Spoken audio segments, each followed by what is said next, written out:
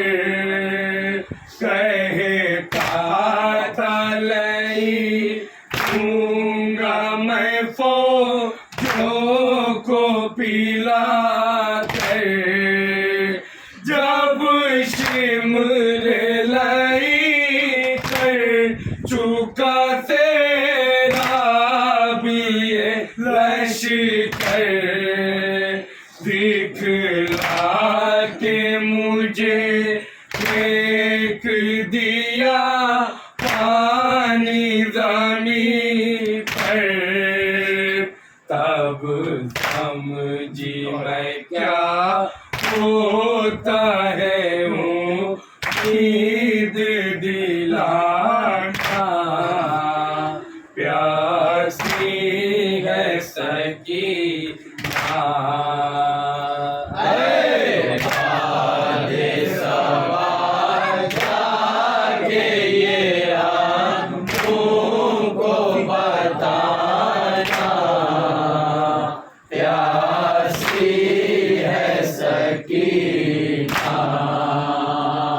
ایک راسی میں ہم سب کے گلے باندھ کے آتا کرتے ہوئے تشہیر چلے جانب کوفہ اور اٹھ پہ مصیبت یہ دقت میرا تھا چھوٹا جب اٹھتی تھی پھوپھی یا تو گلا کھینچتا تھا میرا گردن کا میرے زخم چچا دیکھنے آنا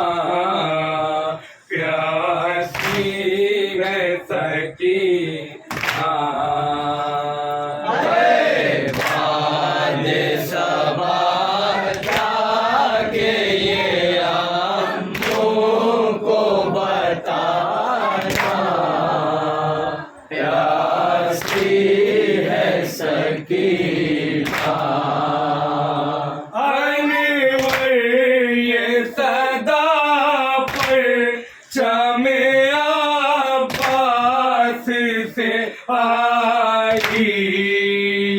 میں بھول نہیں سکتا سکینہ میری باتی کاٹے گئے بازو میرے مجبور طبیب مشکل عالم میں ہے لگا دیکھ لے آپ بھی پرچم کا میرے کام ہے دنیا کو بتانا پیاسی ہے سکینہ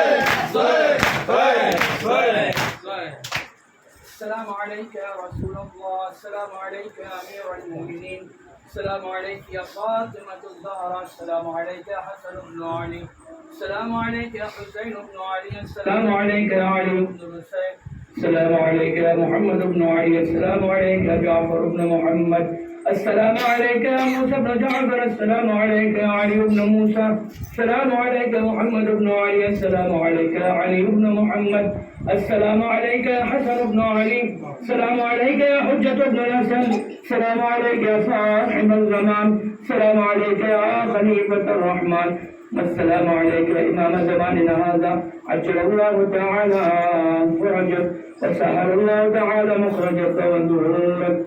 السلام عليكم جميعا ورحمة الله وبركاته.